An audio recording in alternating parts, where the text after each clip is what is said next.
Oh, is that me? Okay. Hi. Welcome to the Facial Recognition Comedy Podcast. I am the honored guest, Jose Chavez. Oh, honored. I'm Fizza Dasani. I'm Paula Viganalan. The dishonored guest. Dishonored hosts. Dishonored host. We bring dishonor to our families. Yeah, they're both holding swords. Actually, there's a camera watching, but they were holding swords. Digitally add in swords later, please, so you guys can fall on them if you're dissatisfied. Oh, yeah. What is that? Arikari? What is that? I have no idea what it's called, but it's something Where like you that. fall on the sword, isn't that? I probably got it totally wrong. I don't remember. I think I knew like 5 years ago. Back now when it's that on Chris the cloud. Brown song came out. Now it's in the cloud. It's in my Google cloud. Full disclosure to our listeners, it's like what 11:15:07. It's 11:08 p.m. PST, and we're doing this because we are committed to bringing you a podcast every week, every Tuesday. Oh, and Zara's not here. She's not feeling that well, but Yeah, send her some good vibes, man. only good vibes only, Good vibes only. as Tinder would say. Her tummy hurts. That's all I know. That's all. Stop asking us for more information. That's all we know. Shout out to the We don't know bubble what guts. happened. That's all I know. Shout out to what? the bubble guts. The bubble guts? Yeah. Oh, ooh. I mean, I don't want to go into details because, I don't think Zara would like people imagining her with bubble guts. It's out there now. Thanks, Jose. I don't know what you're talking about. I'm just taking the information that I received and I just like throw it back at you. That's what I. But with like more details. Bubble gut sounds like a Major Lazer song. Bubble Ooh. guts. They have that bubble butt song. I haven't heard that one. It's pretty fun. It's a fun video too. I was like, ooh, I haven't heard bubble that guts, one. bubble guts. Yeah. If fun. techno was still a thing, that'd be like a thing that would go bubble guts, boom, boom, boom, Bubble guts, boom, boom, like a boom. duck sauce song. I Yeah. like this Do, do, stuff. do, do, That's, do, do, do, do. I don't know. Is that the same thing? you want to switch up our intro music? Bubble guts to bubble Can we guts. just sing our entire Welcome to the podcast? Welcome should to do the it. Bubble Gut Podcast. My name is Jose Chavez. And no, we're not going to re-edit this? Okay, fine. Yeah, Paul's just No. going to cut out the whole first part. Yeah. Raw, we're tired. We're loopy. Okay, We're let's talk about committed. Jose. Hi, that's me. That's you. Our honored guest. Yeah, I'm the only one not wearing a hoodie, but I think it's best. Oh, you guys are wearing matching You got a lot of hoodies. hair, Yeah, we so both have- I assumed you were wearing a hoodie, but it's not. Yeah, It's the hair. It's all hair. Yeah, although that'd be a great idea if they made a hoodie where like the hood was just like a wig sewn onto the I think hoodie. that was like a Key and Peele sketch or something Was where it? it was like a black dude walking through a white neighborhood and he's like, you feel the tension building as all these white people are staring at him, and he starts to walk faster and then he throws up his hoodie and then the side is like a white kid's face so that it's like a disguise. That's genius. Classic Key Yeah. and Peele. But the wig idea, I think that's what we should do. I think we should quit podcasting and we should make these hoodies and then just make a killing off of That's it. the swag. Yeah. So we're gonna like be in the merch business. Yeah. We kind of already are, but So maybe we can. Maybe I thought this was a marketing facial hair recognition. Yeah. we could Yeah. do like face masks with just like all Anything of our face and related. it's like 100% profit because like we generate our own materials Exactly. Yeah. every day. And you know what? I am your first investor, so just lock away. Just take a cut. You have money, Jose? What got are you hair. not telling us? He's No, got I'm hair. saying I'm investing Oh, by yeah. providing the hair. Oh. Not We got all our aunties too. We could just Yeah. farm that shit. Yeah, what is it? Like, we all just had awkward adolescence. Do white people have awkward adolescence? Yeah, but they're like, there's more of them, so they And like less group hair? together. They do. You Or can less- usually tell based off of how high their shorts were in the photos. Like the less awkward they are, the lower it gets. Eventually, it just turns into like those basketball shorts that are like real low. I don't know. That's I've seen what I've some noticed. awkward people with their asses out, Yeah, but I think at that point and you I'm don't not know that talking you're about awkward. only me. Oh, that was a common trend for you. I used to be obsessed with mooning people. Really? Me too. I love that. Yeah. I love that you were obsessed with it. Did you ever do it at Raging Waters? I just, what? Did you ever do it at Raging Waters? That's No. a very specific question. Because that's what I used to go when we would go with my family to Raging Waters. Where's Raging Waters? It's what is it? Where? And I assume it's a water park. water It's like park. it's heading towards San Diego, I want to say. Oh, okay. But it's like I think it's like in San Dimas, but yeah, it's a water park. It was Sunsplash in Fort Myers, Florida.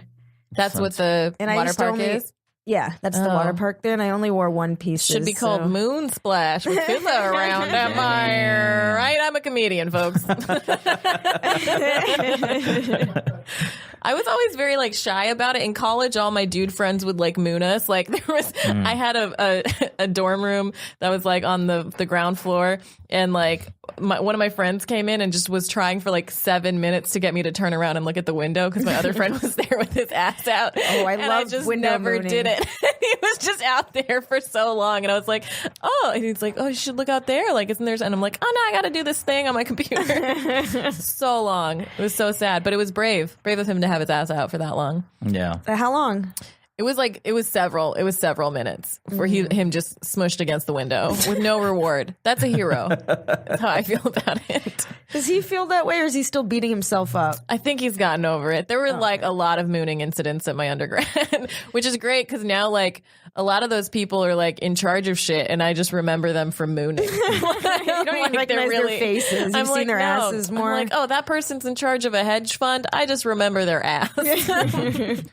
This is a time where I'm sure there were no photos taken at the time, but this will be a good way to blackmail them. Like, look at all this 100%. money you have. Yeah. Remember this photo of your ass? Well, There's definitely a lot of blackmailable stuff. Yeah, well, like asses now. I don't think it's a big deal because now VH1 shows asses. Instagram is all ass. It's all ass. Ass is the new the cleavage, right? I mean, ass is the new cleavage. That's what the It's word just on the as street acceptable. is. No, I mean, it is be acceptable, a but I'm talking rapper. about... That's like you're like you're talking about tits, but like in an educated way. Yeah. I was trying... I legitimately was trying You're to just think thinking of a way about to try tits, to... Fizza. I'm the worst. Yeah. Sorry. Well, I was going to say that even though it's acceptable, I think there's certain people that are like, I'm too dignified to relive those experiences when it comes to mooning. I don't know. I assume that. I never mooned. I always felt self-conscious about it. I love that you did it. I feel like there aren't enough, in the same way there aren't enough female Uber drivers, there are not enough female mooners. Well, it was usually to like it was a means to an end. Like my friend locked me out of her car, and I wanted to go back in, so I thought the most efficient way is to shove my ass against the window or the passenger side window, and it worked. She's like, I don't want to look at your ass anymore. And I feel like that would have worked the exact opposite if it was a dude. He would have just been like, no, it wasn't a dude. Yeah. It definitely he would have wasn't been a like, dude. look, do that all you want. And when I was in high school, a dude didn't want to look at my ass. Yeah. I was, Did you have awkward years? Wait, Oh, can I we have most of my establish years. who you are? We were on your podcast. Yes. Tell the people what you do. Okay, so I'm a Jose, and and I do podcasts. No, so I started a podcast years ago called Awkwardly Social that eventually became like name of the live comedy shows that I would do. And I started it because I've always been very socially awkward. I deal with anxiety, but to me, I'm very comfortable with speaking with people in this kind of format. Mm-hmm. And I just over the years, I just continued doing it. And then I see everybody else started doing podcasts, and I love that because I'm a person who firmly believes in everyone has a story, even if they're not great storytellers, they still have a story to tell. Yeah. So now I'm just an avid podcast listener who puts out content as well. Nice. Yeah. And so you felt, do you feel like podcasting has helped you with your anxiety and like feeling awkward and stuff over the years? I think it's, I'm not a person who is instinctively retrospective. I'm rarely in the moment. It's very hard for me. Podcasting has allowed me to do that. And it's also been kind of a thing where I have to program myself everything about me is always very much like I'm required to program myself to learn a way of communication, a way of listening, a way of being in the moment. And even I also use the podcast as an excuse to initially talk to people. Like if I'm like, oh, this is an interesting person, I'd like to get to know them. The podcast is like a very candid, controlled environment to do that, so you can learn and connect with one another, even if it doesn't end up becoming more of an association after that. At least you had like a brief interaction with the person, so you can understand them a little better. It like feeds the humanity in you. Yeah. What do you think drives the anxiety in social situations? Do you think it is not being present in the moment? Because anxiety I actually did an exercise last night with one of my buddies who is into this type of shit, and we just tried to be extremely, extremely present. I'm looking at Paul, our audio engineer, because I was talking to him about very this as well. aware of the camera. Yeah, but yeah, because okay. This is just a little aside. I'm tired of photographers taking pictures like from below. We don't like low angles. Do you like low angles? Do you like low angles? Does anyone? I don't do you like low angles? I don't like pictures most of the time. Do you guys looking like slugs? Like, don't do it. Don't do it. Professional photographers don't do it. It's hard when we're on stage. Brought to you by tallphotography.com. I love it. I love higher angles. Do you like men who are 6'3"? I mean, you are on a stage and the photographer is at a lower level than you are. So but it's very sometimes they're on the same side, the same level, and they still don't get it. I think they just don't get the flattering angles sometimes. And I don't. Well, guys have beards. You guys can create a jawline. Okay, like that's what this is. Yeah, so it works. It's just more stressful. Anyways, like circling back to presence, like, okay, I was doing a show and there was a photographer, you know who it is. He was sitting like behind me or taking pictures from behind my neck. It's not going to look good. So it took me out of my set. I wasn't able to be present. Yeah. Or I had to choose, like, am I going to address this and be super present, or am I going to like step on my punchline? It was annoying. Take the pictures, do better. Do better. But also, like, stupid photographers. I also feel like you can't control all these things too. Like, we got to let go too. Yeah, like, I mean, you're not wrong. With the pictures that we post sometimes, you know, we used to like argue a lot over like which picture to post, or like which one of us looks better, or like whatever. You know, we were trying to like do it for the whole group, but also we were all self-conscious about ourselves. And now I'm just like, all right, do it. Like, because it's, you know, we look the way we look, and we're not going to present a perfect appearance all the time. The problem is that photographers definitely need to consider certain angles. Like, I get that. Sometimes I will fuck with my family when I take the photos of, like, I have a lot of female relatives, so I'll take the photos from the worst angles. And a lot of times what I'll do is I'll do this thing where I will take like, photos without letting them know when they're still getting, like, preparing themselves. Yeah, when they're eating, I love that. Yeah, because at that point they're the most natural and they're having a conversation, and I think that's when they look most beautiful, when they're just, you know, in the moment. Yeah. But then they'll be like, okay, then we'll do it. Then with the big cheesy smile, it doesn't work. And they do all the sorority techniques. pose and all that I stuff. like candid photos. It's just take them from a higher angle. That's it. Yeah, but I also like, but what if people are shorter than you and that's how they want to remember you?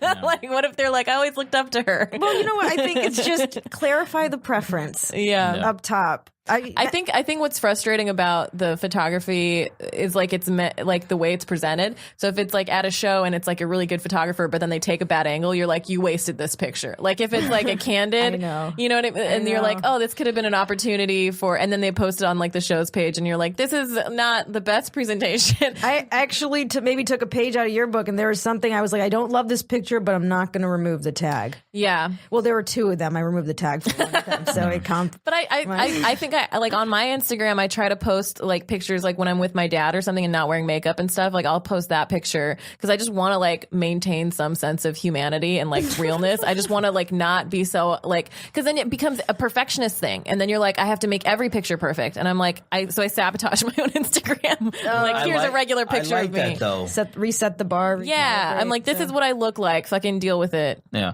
I think I respect that way more. You act like you don't look great.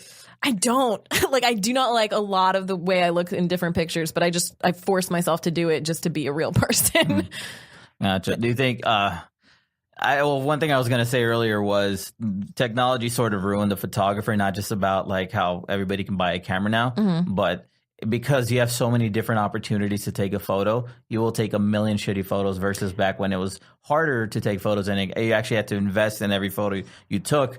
Every photo needed its opportunity, so you had to get good at the photography. Now it's like if you could take a great photo by accident, and people rely on that so much. But going back to what you were saying, I like the fact that that's one of the things that I like about podcasting is that it's if you don't edit out the vulnerability, the awkwardness, all of that, and instead you embrace it, it allows you to be more of a real person. And that's what I would rather see on my feed from people, is that versus every photo being like like I go to Disneyland often. I have a pass, and then sometimes I will see people who will take a photographer with them. That's to take crazy. The photos at Disneyland. Beyonce, like who is doing that? It's usually like really like dressed, like well dressed, like custom made Disney themed dresses and skirts, and then wearing the custom mouse ears, and then like doing like a cutesy pose. So and this then is like their birthday. They do a photo shoot, and then they throw it up on Instagram, and every photo that they take is always like so like whatever well crafted. Yeah, it's well crafted, and it's like a great photo. But at the same time, I'm thinking to myself, I'm like,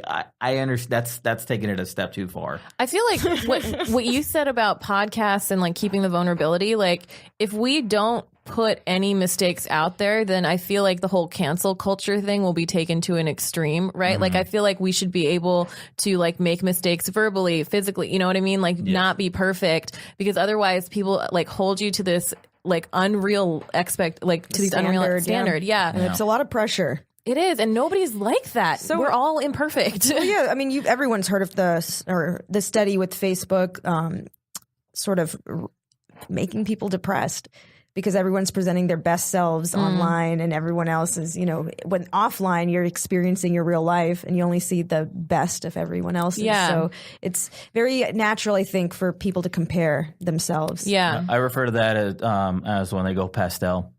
Because if you notice, they have like pastel color schemes. They have that filter that makes everything look soft, so it gets rid of all the blemishes. And this comes from an experience from somebody that I went to high school with, who her and her family always take these beautiful photos, and everything looks kind of just like I'm thinking of some people now. It's like every photo is like, was it just Easter for you? Like, what is happening? So is it jarring to see these people in real life without the filter? Well, it's not the filter itself; it's the projection of who they are, and the perfection that they create from this thing. It's like, I understand that people have. It's not necessarily that they have an unhealthy relationship or whatever, but I feel like you are filtering out the flaws in your characteristics because you want to represent a perfect family, a perfect mold, and that just doesn't exist. And it's a little annoying, actually. Yeah. It's like now it's like back in the days when you would see that kind of stuff, you'd be like, oh man, those Tanners at Full House, they're just such a perfect family. Except for Aunt Becky. Yeah, exactly. And now we're like, you know what? We know what's up. Yeah. Yeah. So I don't like that whole pastel look and feel. That's why we had Angelina Spicer on the podcast, and she is doing a lot of activism for postpartum depression. And so sometimes she'll post, I especially was thinking about this with regards to families, because I know friends who have kids and they do that pastel thing. But she'll post pictures of her holding her crying baby, looking like exhausted on the toilet. And she's like, motherhood, and it's so funny and real. And so that makes me appreciate those moments more when people are just like fully themselves on social media.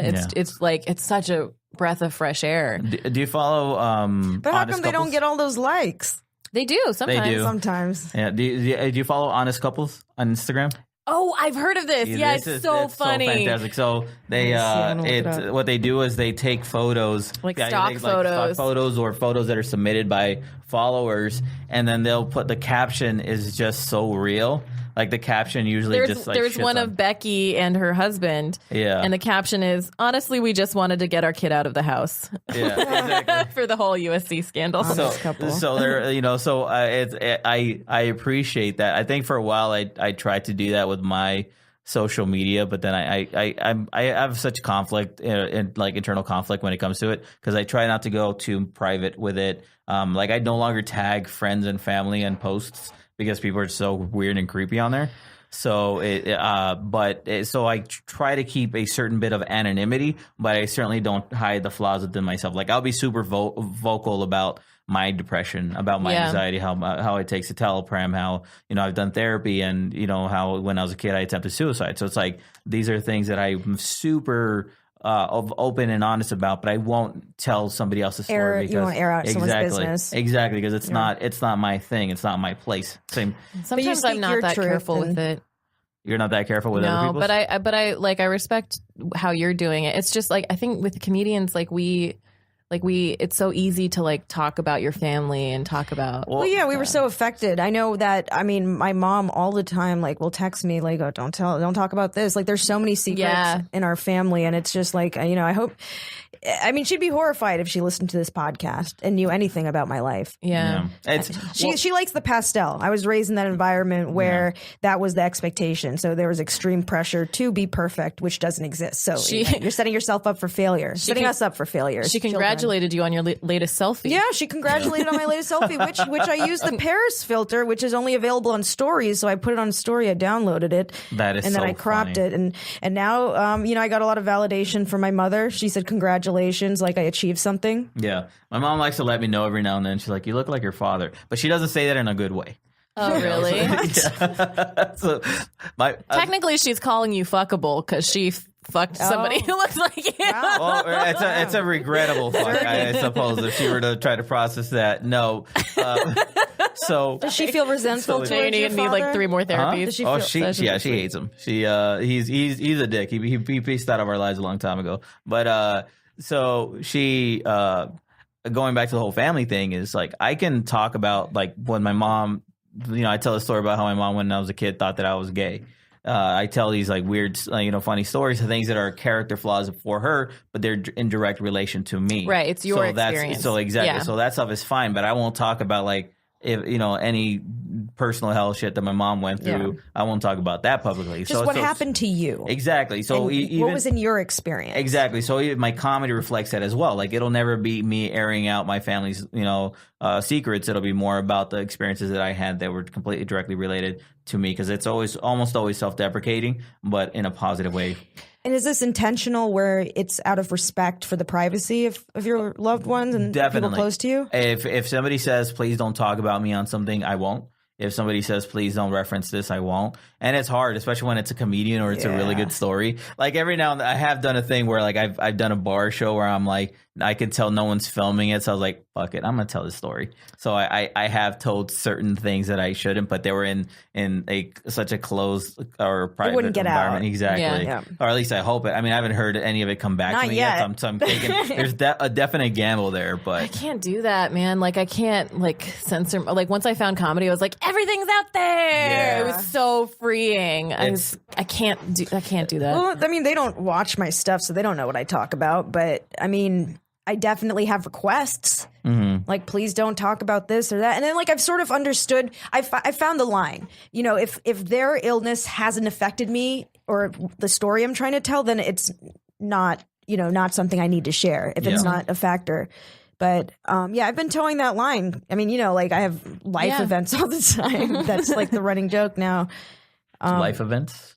Well, we had a podcast guest that kind of like analyzed our dynamic, and then and he was like, and Fitz always has life events, which we all have life events, but I think, at the time she was going through it. Yeah, I mean, I just have a lot of ups and downs, and I don't know how much is internal, but like I guess I'm deeply affected, so it's sort of like I have mood swings and shit. Can I say 2 things that probably have no relation to it, but was something I've been working on as far as like my philosophy lately? Yeah.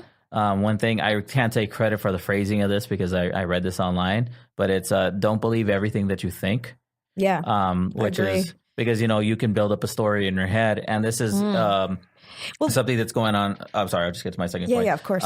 So the other thing was going back to even with like my mom, like I won't tell certain stories, but I have been very vocal about the fact that she is not a fan of how vocal I am about my depression, because she's from a generation where it wasn't really a thing. Yeah, I relate to that. So, but at the same time, she doesn't realize that she's dealing with it. And then when she finally started to realize that it's a thing she's dealing with, that's when she started being more open with it. And one thing I always said to, is like, she will create a story in her head and she'll have a theory and she'll build it up. So by the time she talks about it and expresses it, because she has to express herself, she's coming from a place where it's a complete misunderstanding, because she built a whole story scenario in her head that was negative, where she was the victim spiraling, or where she was exactly. Yeah. And I think like, piggybacking off of that, I've learned I'm training myself not to identify with my thoughts and not to identify with my intellect. And I mean, I think I used to just overanalyze and overthink everything. And I think like a lot of my self-medication is just to quiet those voices down, because it's like I'm overthinking. So it's like I think of myself as like, okay, phys the organism, and that's where the brain comes in, and then phys the, you know, sort of in the cosmic sense, where having that cosmic perspective, where I'm the observer of the intellect, an observer of so when I'm spiraling, I can be like, oh, that's not me. This is just something that I do My brain sometimes. does. Yeah. So that's actually a great tool. My mom, you know, I'm trying to sort of, when I talk to my mom now and she's sort of spinning out, I say, hey, you know, I don't think this is you. Like, you're dope. You're really cool to talk to. But when you're operating from this place of anxiety, that's not you, and it's destructive. That's interesting. Yeah. And she gets it. Like, she receives it.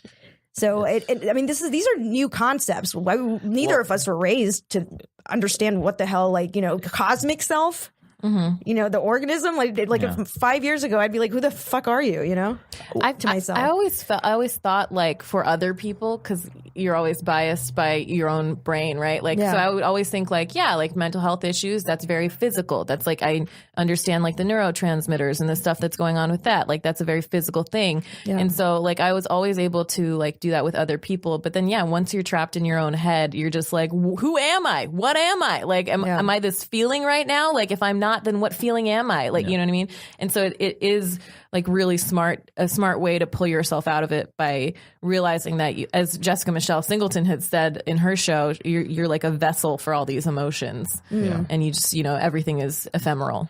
Well, one of the problems with the depression and really trying to process things internally, like when I was a kid, I talked to myself, like I mentioned it briefly that I attempted suicide when I was a kid. I was stupid, so I didn't realize jumping off the first floor wouldn't successfully kill me. But did you break an ankle or something? I broke nothing. I realized I was invincible. That's a great lesson. That's how he became Spider-Man. Now I jump in front of vehicles. My dad ran my leg over once with his car. That's another story. Whoa. That was an accident. But I still like to bring it up from time to time. And your leg didn't break. It was like actually stronger. Actually, what ended up happening is, so my dad in my senior year of high school, he was giving me a ride, to me and my date. He was giving us a ride. We're dropping her off back at her place. This was after a date. And so we were riding in the back seat like he was our chauffeur. And mind you, I was a senior, so I wasn't like a little kid. I was 18 years old being chauffeured. And I go and I close the back door, and I'm going to go and sit in the front with him because I was like, I don't need to sit in the back anymore. He thought I went back in the car, so he started to take off. And he ran over my leg and just like ran over my calf. And he stopped on me because he was like, he felt the bump, and then he kept going, and then I stood up and I was like, what the hell? I was like, I am invincible. And that didn't do anything? No. So, but there was a big tire track on my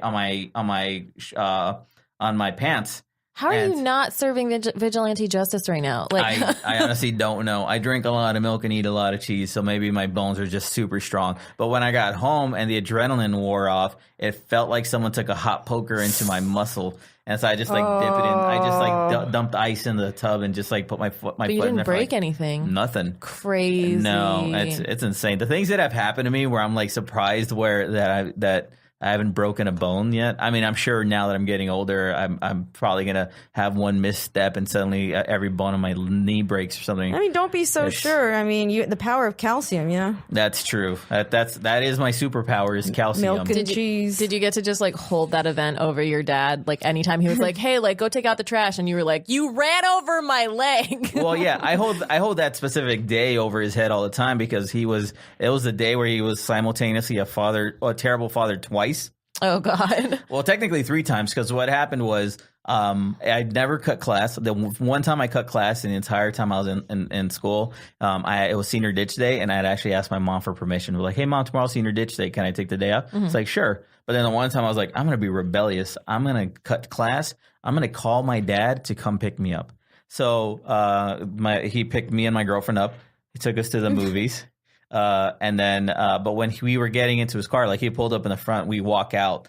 And as we are walking out, a giant SUV pulls up behind us and these thuggish looking dudes are in there just kind of like blasting music. And then one of the back doors opens up, and my sister jumps out of the back seat, like her 4'11" just goes, and she's like, all right, guys, see you later. And we turns around, and my dad locks eyes with her. She locks eyes with my dad. I lock eyes with her, and we're kind of all doing this thing where it's like, oh damn, like she just got caught, but he can't say anything about that with her because he's in the middle of helping me cut class. So the three of us all had sort of a silent like nod, like, okay, we're all gonna not talk about this again. That's so funny. And so my sister went in, and as my dad was driving away, he was driving. He's like, oh my God, I'm such a terrible father. I was like, you sure are.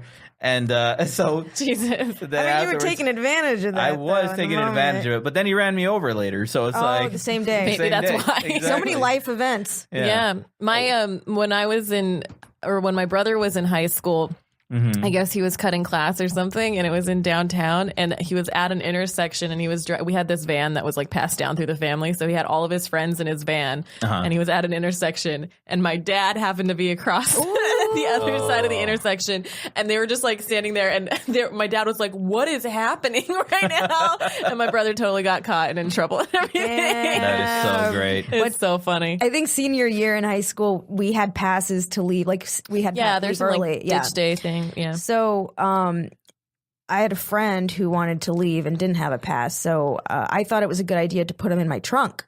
Oh God. And it worked. Nice. Yeah, it worked. They didn't search anything. They didn't even suspect that I would have like a even friend to in my body trunk. in your trunk. You had to like have the pass. Yeah, like, there's a little gate person. Oh, we didn't have that. We could just like come and go. Yeah, I mean, I think during school hours there was someone there. Oh wow. So I mean, he was game.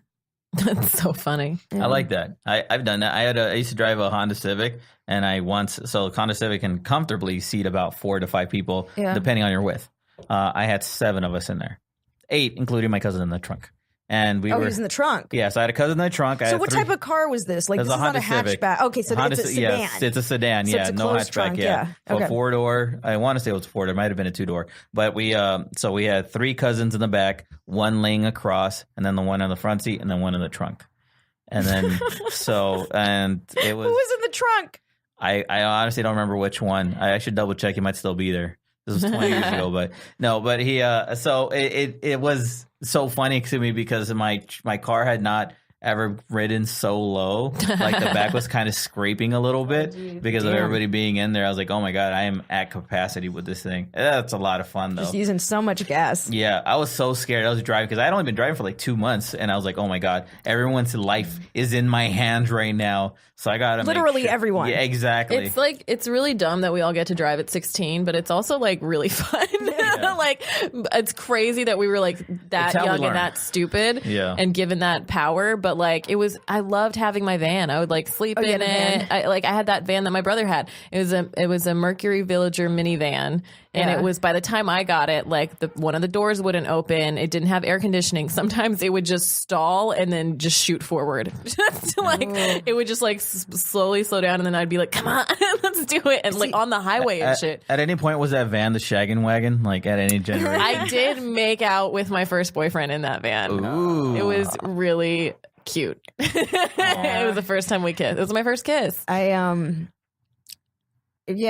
Something like that happened with me in my Taurus, my Ford Taurus. That was my first car, and then I think someone said something funny, probably me, because he's the one that peed. What? Yeah, he peed all over me in the back seat. So. Oh Jesus my God! Christ! Are you dating R. Kelly? Like what? No, it was just. I think I must have said something really funny. I wish I remembered. Are you sure it was that funny? Maybe he just used that as an excuse. Like he's like, "Oh my God, you're so funny, piss." No, man, he couldn't stop. Like I was. Do you know how? It's hard to stop peeing once you start. It is. I think it's harder for dudes too, right? A little bit of hose kinking might take care of that, but yeah, it's very difficult. He knows what I'm talking about. Hose kinking, please tell us. Well, the hose, you kink it a little bit. You kink your dick. Does that hurt? Yeah. Oh, it's very uncomfortable. Is that the only way? I mean, you can. So it's emergency There are only. muscles you can like try to constrict it as much. I mean, because you have to pee when you're asleep, and you obviously so you do have the ability to constrict it. Even though you started peeing, it's very hard to convince your body to be like cut that shit out. And it's like, but it feels great. No, stop. My brain is having a conversation with me apparently. But it's not impossible. It's just not the easiest thing. And it's not pleasant. It's not. Yeah. No, it's happened. Hose kinking is like the medical term for it. Right? Is it really? No. I don't know. I learned it in medical school. Yeah. Yeah. When he was in med school. Yeah. After he got run over by a car and needed to find out why he survived. I did. You know what? I took a pain study once. I needed money, and I was part of a pain study. Oh shit! Did you? Was it bad? Like how? No. I volunteered to be a pain so I wasn't feeling any pain. So it was a friend of mine who was in med school who worked for, I want to say it was like the what's the children's hospital, and they were working on a study about dealing with people dealing with chronic pain. So what they needed to do was essentially induce pain in people to see what their threshold is, to see how their brain reacts to different things. They will give you different stimulations and then ways to distract you, ways you distract yourself, and they would track all of that stuff. And then they would strap these like metal plate box thingies on me that would release bursts of heat, like essentially like if they took an iron for ironing clothes and then just pressed it all over me. Yeah. And they would simulate that thing. And why did I bring that up? I totally forgot what we were talking about. Because I said that you went to med school because you wanted hose kinking. Yeah, hose kinking. Yeah. It all comes back to penises. Yeah. Essentially, yeah. That's when I discovered that I had a high threshold for pain, which isn't that big of a deal because apparently men can, well, even with a high threshold of pain, from what I've heard, is still pretty low compared to what a woman can deal with, is what I've heard. I don't know. I'm not sure. I feel like, just anecdotally, I feel like women are really good at sustaining just like pain for longer. Like we just endure. Yeah, I was just gonna say, and maybe it's an endurance thing because it's just we live longer. Generally, but we go through a lot. Yeah, I mean our bodies are built for childbirth, so it's just it would be a design flaw if we. If everything hurt. Yeah, I get that. Although, it is surprising though. I do think it's like, have you guys noticed like if you like have pain for a while and then if like it gets better, you like forgot how bad it was? Like I used to have stomach pain a lot and I just thought like I would eat and I would have stomach pain and I just thought that's what life was. And then it got better and I was like, oh my God, this is what like normal people feel. It's crazy. I had headaches every day. So I had a lot of tension headaches and it was a similar thing where I just sort of popped Tylenol and dealt with it. And just thought that's what life was. Like, in elementary, middle school, like lasted until probably mid high school. Oh God, that's crazy. And now I see it was just probably stress. Yeah. From, Do you still have the chronic headaches? Not usually. Yeah. No, I grew out of it. I get it occasionally. I had a root canal because I ignored a pain in my tooth for years. Ew. And then I was like, oh, that hurts again. And then I forget who said it's like, what? I'm like, my tooth, it's been hurting for a while. They're like, you probably should go see somebody for it. So I had a filling put in and the filling fell out. And so it caused. Oh, they put a filling when there was a damage to the root? No, they put a filling in when I had a cavity. So gotcha. So then that filling fell out, and then I left a little opening. So the damage reached down, and I always had a headache because it was a pain shooting through. And I was just like, well, fuck it, I'm just gonna deal with this. And then eventually I was convinced. So now I had to have a root canal on one of my teeth, and I was like, oh, this is a million times better. It turns out I didn't have to deal with this pain, but I also have not so much these days, but I have like chronic testicular pain from like trauma. Oh shit! Did your dad roll over your nuts with a truck? No. Is that what truck nuts are? Yeah, he just. I was like, Dad, stop backing up. He's like, you're indestructible, boy, and so are those testicles. It was a test. Yeah, no, it was more cheese. A testy test. Yeah, it was. It happened. I in a very short period of time, I tried to climb over a fence, which wasn't a great idea. Fell. My cousin kicked me while playing football, and another cousin kicked me while playing basketball, all in a very short period of time. And then maybe it was a cousin you shoved in the trunk. Maybe that's why. Maybe. Steve from Jackass is actually the one that caused the main trauma. What? This is forever ago. I'll tell the story real quick. Yeah, please. So I used to work for Westwood One. It's a radio network out in Santa Clarita area, but they were in charge of the Love Line for K-Rock. They produced it. Oh, yeah. So I went with my buddy who was a producer for it one night, and he had me come out with him. And it was at the studios where they were at. They had these rooms. They had 3 studios next to one another. So, and they just like a glass partition in between each one. So the far end one was Dr. Drew and Adam Carolla, and they had on Steve-O and Chris Pontius. They were promoting Wild Boys. And in the middle room is where Steve-O and Chris Pontius had a bunch of alcohol and drugs, and they'll just get crazy fucked up in there in between the breaks. And then I was in the other one just kind of watching and listening and just learning about this stuff. And when they were leaving, my buddy asked Steve-O, hey, can I take a photo with you? Like, yeah, sure. And this is when camera phones were brand new to phones. So it's like 8 Razor megapixels, like a super Motorola low quality. Razor, Exactly. Samsung. No, Razor. I don't even know if it was a Razor. Oh, yet. yeah. Razor was like this sort of transition before the BlackBerry. It still had Snake, like, that kind of like phone. Yeah. So my buddy took a picture with him, and I took the photo of them, and then he's walking out. He's like, will you take a photo with my friend? And I was like, no, I'm good. I don't want one. He's like, no, just come take one. So we take one outside in the dark, and this is like Love Line's already over. They're getting ready to jump into their car, and there's people waiting at the gate to take photos of them and stuff and get autographs. And I'm standing there, and then Steve-O hands me a bottle of Jack Daniels, and he's like, hey, can you open this for me? So like, sure, all excited, like, yeah, cool, I'm going to do this thing. And I open it, and I hand it to him. I was like, cool, now take a swig. And at that point, I wasn't drinking. I had to drive home. I hadn't eaten in hours, and all these excuses in my head that I was telling myself for why I shouldn't do this right now. You didn't want to. I didn't want to, but I had many reasons why, and I was just like, you know what? No, I'm good, man. I got to drive. So like, all right, cool. And then he takes a big swig, and then he's like, you ready for the photo? I was like, yeah. He caps the Jack Daniels bottle, brings it up, and swings it down into my balls. And I hit the floor like in agony, and he's laughing. Chris Pontius is laughing. My buddy is dying laughing while the things is going on, and the people that are there to get the autographs are all laughing and dying. That's and Steve so like shitty. He like head dives into the back of their limo ride or whatever. And one of the worst things about it is that phones back then didn't have cameras, so it didn't even come out. So there wasn't even like his reason for doing that whole thing. There's no evidence of it. That's so shitty. Well, there's little evidence. Yeah, there's a little evidence. Pain. Yeah, Steve-O gave you permanent testicular trauma. Yeah, and then actually, are you ever going to book him on your show? Funny thing is that when he started doing comedy, I was like, I got booked to do a show with him in Roswell, New Mexico, and then he canceled on it. So he knew you had a bottle of whiskey ready. No, I did. You did? I was ready to do that to him, and he canceled. So I was like, you. Oh, you still got a vendetta. You little bitch, Steve-O. Come on our podcast. The flame is still burning. I've told this story before, and I've put it out there. I'm like, if Steve-O lets me, I want to do it. Because now that he's sober, I know he would want to make amends. So I'm using that as an excuse so I can do it like at a live show. Next time if I ever see him, I'm going to tell him your story. Please do. Please let him know. Spread the word. And I dealt with that pain for years. There was no liability on set? Well, it wasn't insurance. It wasn't really a set. It was, I was just hanging out at the studio. I wasn't even supposed to be there. So there. I mean, I was fine with it, but I didn't. But I dealt with this pain for a long time, and I didn't realize, I thought that all dudes felt this pain all the time. Then I brought it up to like one of my cousins, and he was like, "No, I don't feel that." I was like, "Oh, I guess it's just me then." Yeah.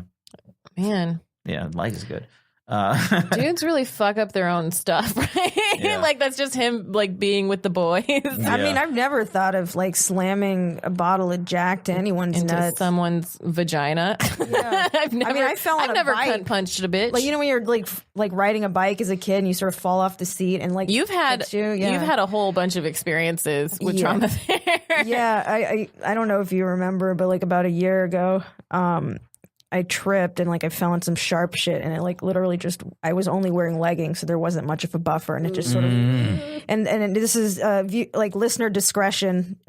This is a little graphic, but it basically went up and into the side, and so there was like an open wound internally, and it was a hematoma, and it was. But I'm okay. I'm okay, and everything's back to normal. That pussy good. Everybody hear that? She's all healed up. I had to sit in a tub for a month, but I did it. My testicles are great. Thank you for asking. So, We're good. The listeners have nothing to worry about. I'm a mess down there. I just don't. Nobody go near it. Yeah, there's a lot of shrapnel in there from what we don't know. It has a lot of war expressions. zone. Yeah. I'm just trying to sabotage my own love life. Stay away from me. It looks like she lost a limb, but Oh my god. How is it both all Ken doll and also too much at the same time? oh my goodness. Oh man, we really shared a lot, you guys. I'm really proud of us. Yeah. You guys both We're look both like, so sad. I'm gaining energy, and you guys are like, No, there was one late night adrenaline. This is my extrovert coming out. Well, there was one thing I wanted to say, and a part of me was like, I got to make sure I circle back to this when we're talking about depression and all that. Yeah. You were talking about something about Jessica Michelle Singleton, how she talks about where it's a vessel that houses your feelings. One thing that I've sort of been working on to make peace with it is it's always like one thing they always say is you got to learn to love yourself, and I think that's too difficult of a task because you're always going to have something about yourself that you're going to negate. So I think it's the best thing you do is like you don't have to be friends with yourself, but you could at least be an acquaintance with it. So if you can find just a similar ground internally, something that you could be happy with, you can build from there. Because if you do everything to try to heal you're never really going to be 100% healed. So there's no point. Well, there's always in wasting another all your level. energy. There's always another level. There's no 100% healing. But the thing is like I think you can still like, I think if it depends where you are, an acquaintanceship is a step towards friendship. Yeah, exactly. That's what I'm saying is that like start small with it because if you wait. If you put your life on hold, love life or anything from your life on hold until you've learned to really love yourself, then you're going to wait way too long. Like just wait to start off as an acquaintance and then build to a friend and then grow from there. Even with your acquaintances, you want to see them win. You're like excited for them. You want to see them be successful. Exactly. I think that's like a common thing with like we were talking about like dudes our age. They don't. This is something I've been thinking about is like they feel like they have to accomplish something or achieve something in order to be able to find a partner. Like they feel like they have to be something. Yeah. And so because of that, they often like can't commit and stuff like that. And I think it's maybe, and this can be a design flaw in men, but I feel like it's difficult for a man to multitask. That's what I was. Yeah, I also say that like they can't find a job and love at the same time. Yeah. Because also I think that, maybe there's difficulty in loving themselves until they sort of hit that, like reach that milestone. Although like we know the external success does not really influence real happiness, but like I feel like that is really common for guys. They won't stop to think about loving themselves until they get to a place where they feel comfortable to explore that. That is part of programming as who we are. It needs to be something tangible. One thing I've expressed about comedy is that it's hard to be able to rate or calculate your level of success in it because it is an intangible thing. Like you could think to yourself, the amount of followers you have on Instagram, sure, the amount of albums you sell or podcast listeners or downloads and all that, that's all great. But because it's intangible, it's not something you can physically hold, not something you can't physically see. It's something that it's hard for you to feel like you've reached it. So you're always going to be striving for it. And I think that is something that is also with love or with success. It's like we are told that when you are successful, you can buy a nice car, have a house, start a family, and then they put all these goals in it because they think that these are all the things they need to do. And some people are programmed the exact opposite, where they don't they're never instilled with all that, and they don't really want that. I mean, one thing about me is so I don't really advertise as much about it because I never consider this a part of who I am. I mean, it is a part of who I am, but it's not a part that defines me. But I'm on the spectrum. So I didn't know this until growing up or until I was able to reflect later on in life. Like anything that I'm dealing with, I won't know how I've processed it until further down the line. That's going back to why I'm I can't be in the moment. So I can sit and watch two people have a conversation, and then I'll absorb that conversation. I'll learn that information that's there, and then I can apply it to somewhere later on in life, or when I reflect and I think back about that conversation that was had, then I can apply that. So if you tell me that these are the things that you need to do in your life, I will go and I'll do those specific things in life. But everyone is programmed so differently. Not necessarily, maybe our age. It could be. I don't know how old you are, but I'm 30. Okay, so you're 5 years younger than I am. So it is. I have noticed that people or men that are around that age have sort of an arrested development is a growing thing.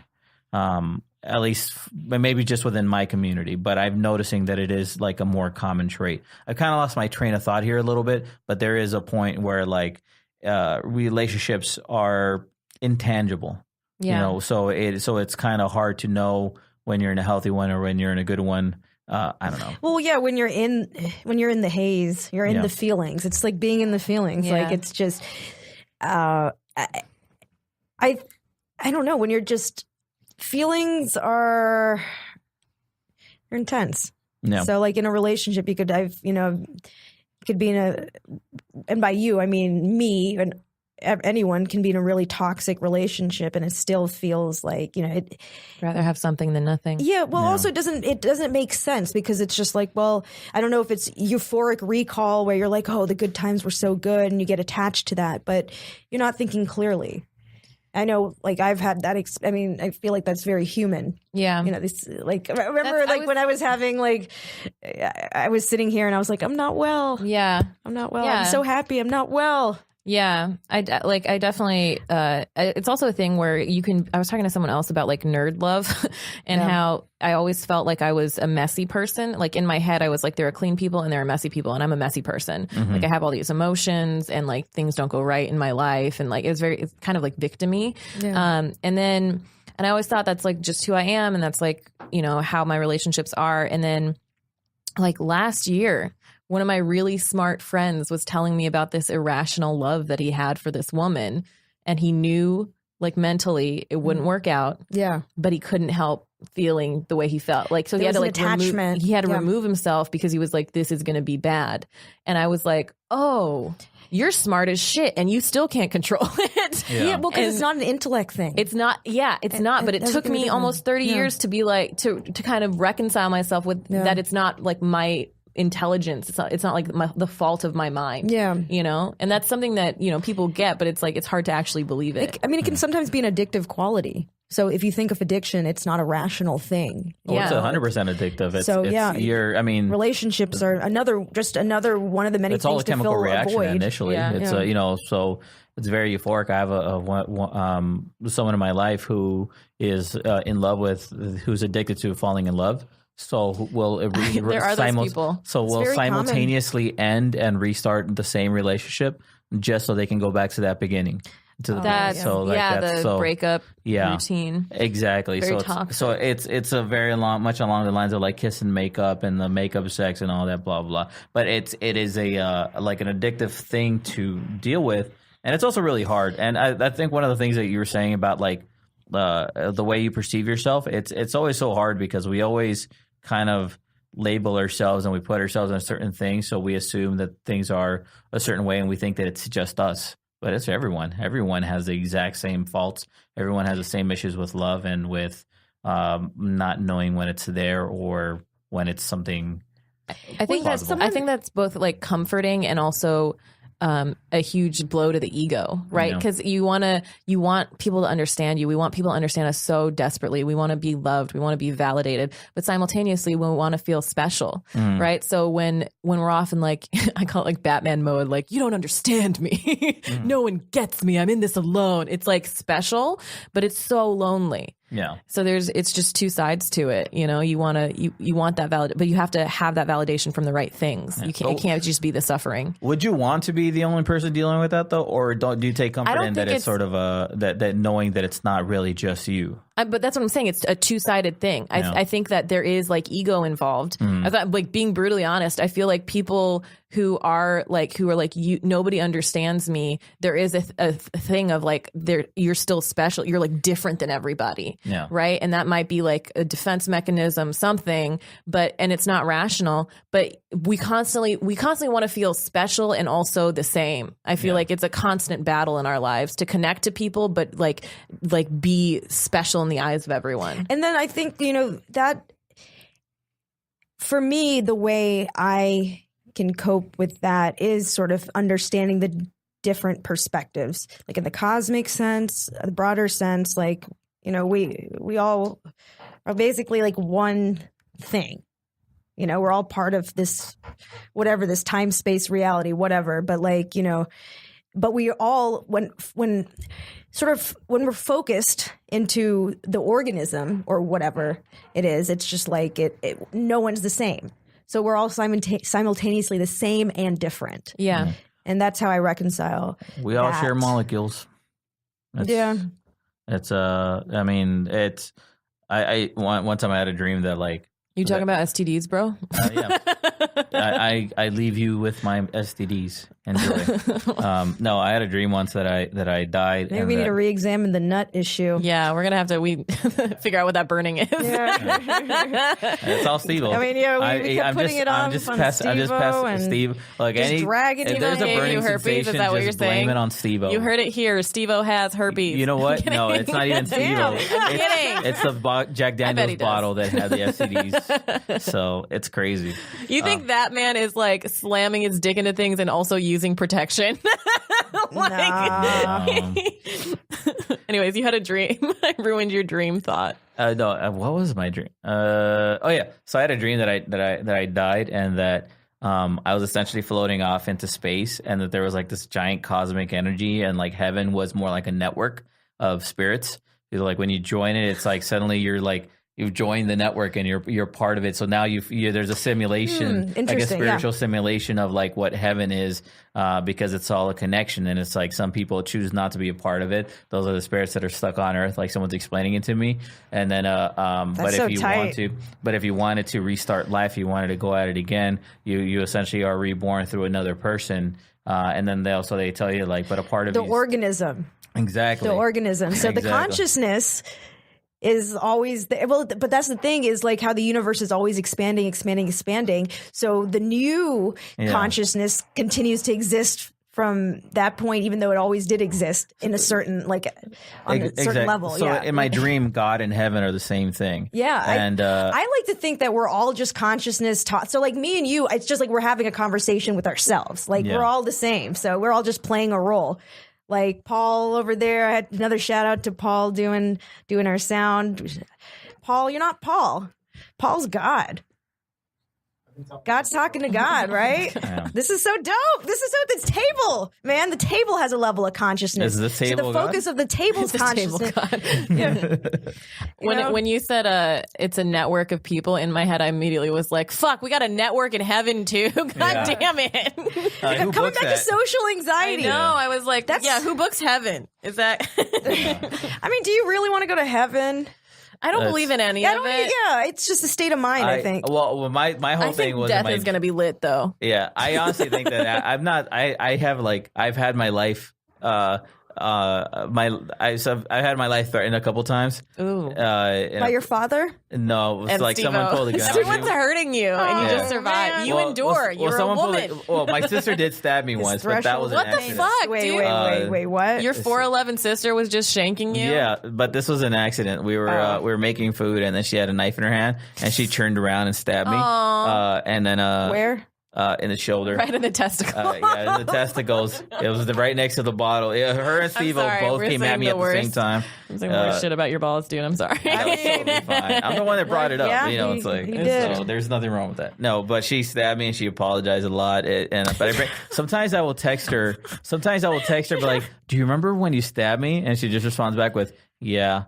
Because you're like, can you pick up my dry cleaning? Yeah, so I like to remind her. Just makes. I feel like you're purposely getting hurt just so you can make your family hold do it over their heads. I've been in such weird situations. You sure you didn't lie behind the car? You weren't just lying there waiting. The job. Well, I was. I'm forgetting what he ran over. He ran over the nuts, the leg. It was my calf. Yeah. So you got run over on his leg. He got hit in the balls and then stabbed. Yeah, I also had a gun on me, but they didn't shoot. So wait. Yeah, let's not try for that. Let's not test that. Do it. Oh God. Oh man. No, so I know. So I'm not a very macho guy, but sometimes I'm like, yeah, okay, we can recommend. No, I was trying to be subtle. But sometimes you're like, you've been through shit. Yeah. So sometimes I'm like, hit me, I can handle it. But then I'll get like a paper cut and be like, ooh, or something. Sometimes all those little hurts and insensitive spots like hurt way more than overall trauma. Yeah. Have you gotten a paper cut in between your fingers? Fucking sucks, dude. It's the worst. Like, run over my nuts, please. Yeah, run over Fizz is nuts. Yeah. I'm sorry, but a woman will never know the true pain of having their leg run over while being kicked in the balls And stabbed in the shoulder. stabbed in the shoulder. Yeah. And what was there a gun? also had a There was a wrench. gun at I also some had pulled on him. I also had a wrench fall on my head. But A what? A wrench. A wrench? How? It Fell off the wrench. Maybe My Steve uncle's was kind- just mad you Here's were the thing. stealing Jackass from My him. my like uncle you were was doing it kind of without the cameras. Well, actually, I just remembered I did get hit by a car once, but that wasn't. But Well, no wonder you forgot. You got hit in the head with a wrench. So he's really unbreakable. yeah. yeah. So if you guys want to hit me with something after this, we can. I'll show you guys. I'm pretty invincible. Unless it's like ran out. Like, what if like this is the moment where I'm suddenly breakable? I mean, I used to let people punch me in my titties in high school, but like this is another level. I'll let you punch me in the gut. Issues. I'll let you punch. yeah, I'll let you punch me in the gut. I've evolved. I don't mind it. It happens quite often. Sometimes you have What to do you feel mean? physical pain. What do you mean? What do you mean? You get punched in the gut often, or you're Guy just cousins just fuck around, just randomly Yeah. hit At least you it's and stuff. not the balls. Like at least they moved upwards. Yeah, you know? no, I used to hit my cousin in the ball all the time, but once that happened to me, I was like, I have so much respect for your testicles. I will just hit you in the shoulder and the stomach. And that's about it. Yeah, I don't know because the wrench hit you in the head. You got the shoulder. Oh, that one was stupid. My uncle put a nail on the garage. And like Your whole the wall. family's trying to kill you. And then he hung the wrench there, and the reason he hung it there was because he was doing some work on the roof, and he wanted to like have like a placeholder for Yeah. it. And we're playing basketball, and the basketball court it's connected to the garage. So I hit the garage door, and it just falls and kunks hits me on the head. And then again, I was like, I'm How fucking high was it? Destination, invincible. but with your family. Yeah, I mean, How high was it? Because I'm just trying to gauge the momentum with. about 6 velocity. feet over my head. Oh my god! So that like hit That's you pretty a good. lot. Yeah, that's crazy. Okay, well, we're glad you're alive. I know. We're glad you made this podcast. And yet the one time I sprained both ankles walking on an uneven pavement. So I have an Achilles heel, and it's an Achilles ankle. This guy's klutzier than me. Oh Yeah. shit, he might be. I might. Fizz is hella klutzy. Yeah. But I thought I was klutzy, and then like the things that you were telling me. Yeah, I mean, I just have like You're like weird a- long limbs. You're like an and- antelope. Are antelopes known for being like? I don't know, like like a newborn like deer or whatever. Oh, You're yeah. like that. The Like one when that first- I saw you at the photo shoot, like there was something that was like pulling, and I just like watched you in action, and I was like, you were a deer, Yeah, like a newborn deer. Sometimes, like a newborn deer that was born on a patch of ice, just trying to figure it out. Yeah, How does my body work? yeah. All right, we gotta wrap up. We like to ask a couple questions at the end. Go for it. Who is your favorite South Asian celebrity? And to clarify, South Asian, Indian, Pakistani, Bangladeshi, Sri Lankan. Brown Asian. Oh, I don't know. I've never really thought of that. I don't really have like that specific category, like about ethnicity wise, like Yeah. who I like. Yeah. I don't know. I'll say this much: if it's polarizing, I apologize. But I've really been a fan of Aziz Ansari after he did Master of None. Yeah. I really dug that. There's probably someone who like when I drive home and be like, damn it, that could have been better. But as of right now, that's what's coming to me. I heard his new hour is really good, and he addresses what good. happened in a very positive way. Yeah. What we wanted Louis to do. Well, that's exactly and he what I was never gonna talked say. about it. And he never talked about it. But also what Aziz did, I think, was like not on the same level as what Louis did. Yeah, definitely. But yeah, apparently I don't mean to it's conflate. Yeah, no, it's totally fine. But I don't care. No, I'm not them. But apparently it's like really well thought out. So I'm actually like excited to see it. So I'm going to stick with my Aziz as an answer. Then. I want redemption for Yeah. people. I want them to Yeah. figure shit Well, out. that's why I really wanted to hear Louis' perspective on it, all but maybe did, he's yeah. not there yet.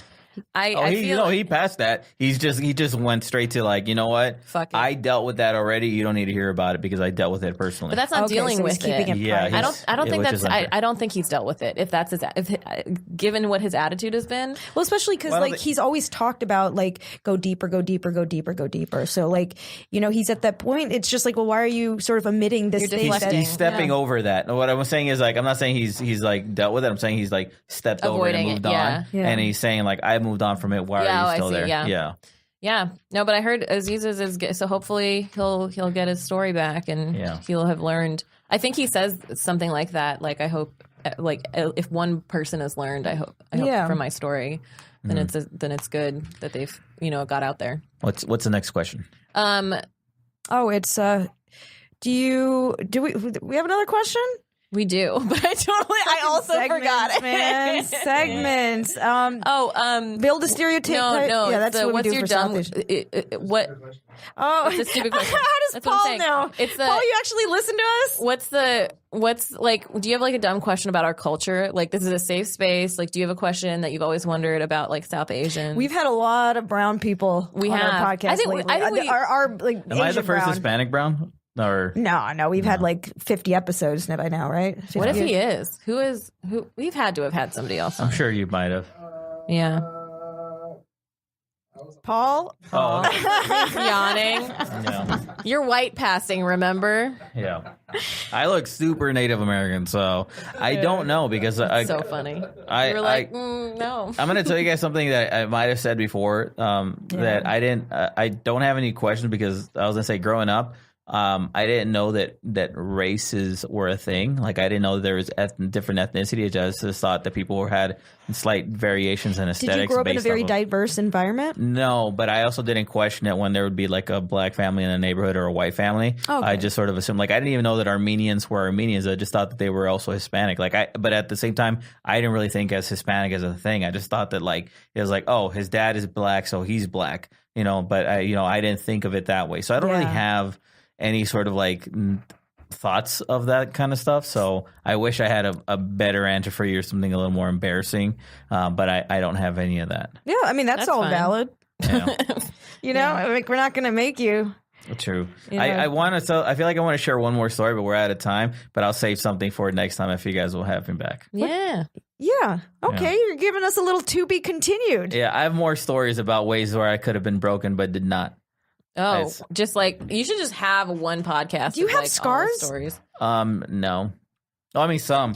Well, here's the thing. Like, I have a cat. Like a fucking cat. Here's the thing. This is why cats are evil. Look how smooth the skin is. So what is this? I have my knee skin got ripped off once playing basketball. Of course, and this classic. But the scar is barely visible now. Mm-hmm. But like the scars that when you see the knee skin got ripped off, were you looking at a kneecap? Yeah, pretty much. Were you looking at like the white meat, the bone? There's no meat there. We're playing two-hand touch football on concrete, and my cousin shoved me.